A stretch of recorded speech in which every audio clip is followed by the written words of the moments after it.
guys हामी अब India Nepal बोर्डरको बिचमा पुग्यौँ हैन डिजाइनर बन्ने हल्का कमाउँछु हैन ओ या इन्डियामा पुग्यौँ स्टे ट्युन या इन्डियामा पुग्यौँ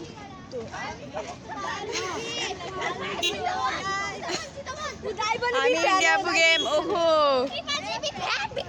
थ्याङ्क यू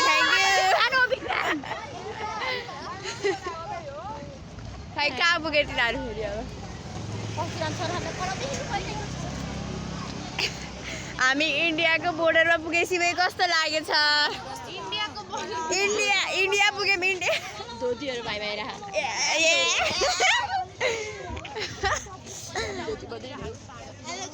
यसले भिडियो बनेर भिडियो म जता गएपछि चाहिँ भ्लग बनाउँछु एक्सक्युज मी प्लिज म नि अस्ति नै एकचोटि पुरै 5 मिनटको भ्लग बनाएको थिएँ ल भ्लग गर्दै अहिले मैले 2 घन्टाको भ्लग बनाएको छु राम्रो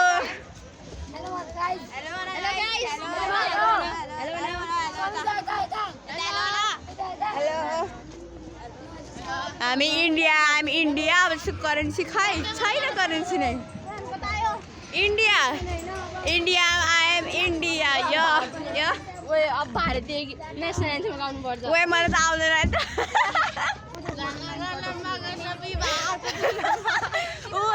एकजना भारतीय साडी हो क्या हो एक नम्बर धोती नि आ क्या ओए समिता तिमी धोल्दी नि हो ओके बिचारा आइडेन्टी कार्ड ल्याउनु पर्ने यार यहाँ फर्स्टमा गाइस मेरो आइडेन्टी कार्ड के भन्न चाहनुहुन्छ मेरो ब्लगमा के भन्न चाहनुहुन्छ अनिसाको आवाज सुक्यो गाइस यसको आवाज नसुन्नु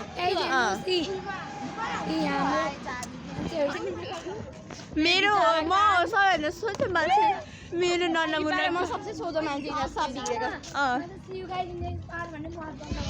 ल म अलि उता गएपछि सियो गाइस गर्छु वो यो यत्रो ठुलो उसले किन बोला होला पानीको ड्याम हो यो ड्याम छ ड्याम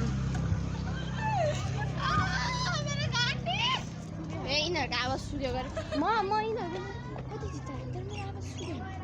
म चिच्चाइन गाइस म आज यस्तो शान्त भएर बस्दै भोलि लास्ट डे हो नि त भोलिको लागि यस्तो एनर्जी सेभ हान्नुपर्छ एनर्जी कपाल किन फोटो खोलामा लाएर खोलेमा नआएन कपाल ने गरम भइरहेको मलाई त केही पनि आएन जस्ट आई फिल वार्म यहाँ फेरि अर्को ब्लगर थपे यतिकै ब्लगर बनाउनु बिचारा रियल ब्लगरको त छँदै छैन मोबाइल खोइ भन्दै नि मबाट इन्स्पायर भएको हो त गाइस ओहो मैले योले भन्दा अगाडि युट्युब खोले युट्युब चलाउँथे गाइस कम्पिटिसन भइरहेको छ क्लास होला नि अलि तल 3 जस्तै मैले लकडाउनमै बनाउन थाले के त्यो लकडाउन त 4 कक्षामा म त 3 क्लासमा हुँदा कोरोना चले जायो नि हाम्रो त मागमा एक्जाम भएको हो र हो किमा हो मैले उता एउटा अङ्कल बस्नु त्यो अङ्कल खस गयो नि द्वन्द जहिले आयो द्वन्द तर मैले के थाहा यिनीहरूको छुट्टै थियो कि हाम्रो त मेरो त 3 क्लासमा मैले छिटो एक्जाम दिएको गाइस कोरोनाले गर्दा अनि म गाउँ म त 5 कक्षाभरि अनलाइन क्लास पढेको हो गएपछि कता इन्स्पिरेसन लिए मलाई थाहा राइट भाइ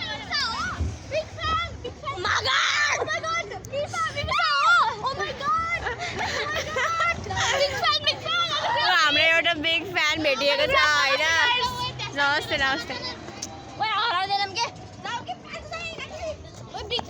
हाम्रो पछाडि